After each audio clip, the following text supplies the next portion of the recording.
On parle de la cabine, l'acoustique? On peut parler de la cabine, ouais. Donc acoustique Michel Deluc, Amadeus. Nous, on voulait une pièce, on parlera peut-être plus haut de l'acoustique de la pièce d'enregistrement. En vrai, il n'y a rien à dire en fait, elle nique. Elle nique. On a un custom Amadeus aussi sur le main monitor. On est allé en studio à Paris, dans plusieurs studios, pour écouter des choses qu'il avait faites. Et on s'est arrêté au studio de la Chine, qui s'appelle plus comme ça maintenant, je crois que ça s'appelle Everest Studio, je crois. Et on est tombé sur ça en fait, le même, sauf qu'il n'a pas le deuxième 15 pouces. C'est ça. Et on a écouté des morceaux de référence, et on a kiffé, et on a dit on veut ça. Et il nous a dit pour 2000 € de plus par enceinte, je vous rajoute le deuxième 15 pouces, ça sert strictement à rien, mais c'est pour impressionner les clients. Et donc nous, on a dit allez, let's go. Et donc ça c'est une dinguerie. C'est long à s'y habituer par contre. Ouais, parce qu'en plus t'as le médium ATC, donc t'as un truc qui est vraiment hyper Ouais, hyper moi rapide, j'ai eu quoi. beaucoup de mal à m'y habituer pour plusieurs raisons. La première c'est que avant ce studio, moi je bossais un peu en freelance à droite à gauche et ma régie c'était ma chambre. Certes elle était travaillée un peu, mais rien de comparable avec ce qu'on a ici. Et je bossais sur des enceintes, c'était les petites Dynaudio là qui sont un peu inclinées là pour le bureau là. Comment ça, c'est quoi comme modèle? Des BM50, quelque chose comme ça, non? Ouais, moi je bossais là-dessus, je passais là, j'ai fait ok, qu'est-ce qui se passe? J'entends du grave beaucoup trop, j'entends du l'aigu beaucoup trop, je vais tout couper. Et puis j'arrive dans ma voiture et puis ça sonne pas du tout parce que j'ai tout coupé. Et donc il a fallu que je me réhabitue.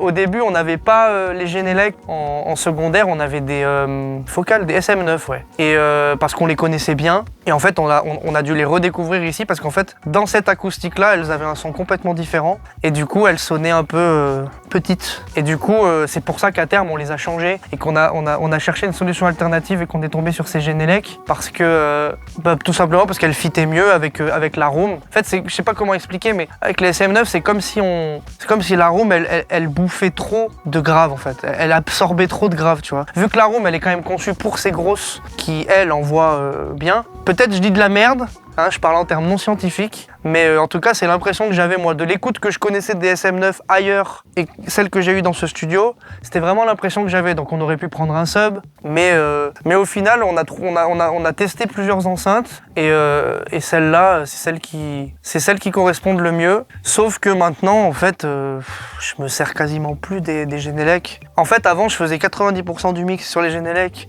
et j'utilisais les grosses pour vérifier vraiment mon très haut et mon très bas. Maintenant, c'est l'inverse. Maintenant, je fais tout le mix sur mes grosses enceintes et puis j'utilise les Genelec juste pour voir un peu ce que ça raconte quand on cut un peu sur les côtés. Parce qu'elles n'ont pas de sub non plus, ces Genelec, on devait en prendre un et puis finalement elles me conviennent bien dans ce rôle-là. Mais le fait que tu mixes sur les grosses, c'est vraiment bon signe parce qu'on voit trop de studios en fait avec des mains comme ça dans les murs pas très bien intégrés. Ouais. En fait, les gens ils se retrouvent à mixer avec les near-field quoi.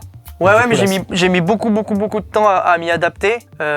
Et puis je sais pas, un jour, je sais plus ce qui s'est passé. Un jour, je me suis lancé un défi à la con, tout comme je le fais tout le temps en fait. Je me suis dit tiens allez, je vais faire un mix sur les grosses là, full. Et j'ai fait le truc et je l'ai écouté dans des endroits moins professionnels, hein, donc dans ma voiture et dans mes AirPods, qui sont ma régie B et ma régie C. Et en fait, j'ai retrouvé mon mix et j'ai dit let's go quoi. Après, il y a quand même un truc où j'ai un peu de mal sur ces enceintes, c'est il y a un truc dans le low mid que j'entends pas forcément bien. Peut-être la console, non? Peut-être. Il y a plein de facteurs qui rentrent en ligne de compte. Tu vois, typiquement, j'ai mis mon écran comme ça, alors qu'avant, on avait les deux écrans sur le côté. Ça a peut-être changé quelque chose sur le... Je sais pas. Je sais pas, mais je sais que pour le coup, là, j'ai vraiment besoin de ma voiture pour vérifier ça.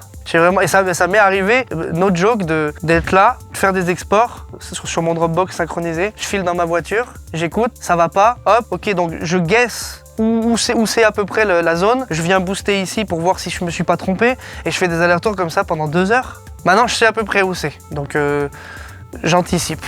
Donc tu gardes ta voiture pas trop loin. Ouais, c'est Jack White qui avait ça, qui a une bagnole dans son jardin qui est reliée à son studio. Qui ça? Jack White, Ok. ex-chanteur des White Stripes. Et lui, donc il play dans son studio, il file dans sa voiture et on lui dit pourquoi tu fais ça. Il dit c'est parce que en fait moi c'est là que j'écoute la musique en fait. C'est là que j'écoute de la musique. On a beau avoir un studio qui tue, faut pas oublier où est-ce qu'on écoute la musique. C'est-à-dire que, ok, ça sonne, les enceintes, elles sont incroyables, machin et tout. Mais le but du jeu, c'est pas que ça sonne ici, parce qu'ici, en fait, ça sonne toujours. J'écoute des maquettes, ici, ça sonne. Le but du jeu, c'est que ça sonne là où le consommateur consomme. Et la qualité d'écoute a quand même vachement diminué. Ça se fait de plus en plus rare, les mélomanes qui ont un système chez eux, triangle ou ce genre de truc dédié et tout. Maintenant, on écoute, c'est pas compliqué, je te les ai dit tout à l'heure. Dans la bagnole, où le low mid est catastrophique sur 99% de ce qui se fait. Et puis aux écouteurs, avec les AirPods en tête de file, parce que je sais pas si c'est les plus vendus, mais en tout cas, tu te balades dans la rue, tu vois tout le monde qui a des AirPods. Quand je sors du studio, je rentre chez moi avec ma voiture, donc écoute B, et de mon garage à chez moi, AirPod, écoute C. Et puis je note. Et puis le lendemain, je viens modifier ce que j'ai entendu.